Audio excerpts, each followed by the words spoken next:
بسم اللہ الرحمن الرحیم۔ حضرت حنظلہ رضی اللہ تعالی عنہ مشہور کافر ابو عامر رہب کے بیٹے تھے۔ ابو عامر فاسق مشرکین کی طرف سے لڑ رہا تھا، جبکہ حضرت حنظلہ رضی اللہ تعالی عنہ اسلامی لشکر میں شامل تھے۔ غزوہ احد میں ان کا مقابلہ ابو سفیان سے ہو گیا۔ ابو سفیان ان کے مقابلے میں کمزور پڑ گیا، مگر اسی سنہ میں شداد بن الاسود نے آگے بڑھ کر حضرت حنظلہ رضی اللہ تعالیٰ عنہ پر تلوار کا وار کیا اور انہیں شہید کر دیا۔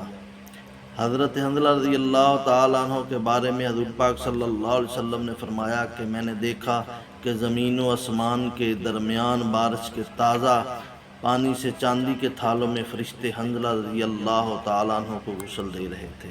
ابو سعید سعدی رضی اللہ تعالیٰ عنہ فرماتے ہیں، جب ہم ان کے پاس گئے تو ان کے سر سے پانی کے قطرے ٹپک رہے تھے۔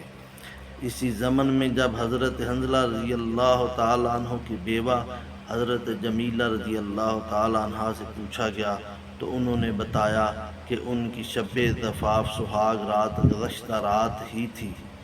صبح کو حضور پاک صلی اللہ علیہ وسلم کی طرف سے جہاد کا اعلان ہو رہا تھا۔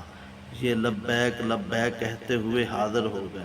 حضور پاک صلی اللہ علیہ وسلم کے ارشاد کی تکمیل میں اتنی تخیر بھی گوارا نہ تھی کہ غسل جنابت کر سکے، لہذا وہ حالت جنابت ہی میں آئے اور فوری طور پر جنگ کے لیے روانہ ہو گئے اور میدان جنگ میں شہادت سے سرفراز ہوئے۔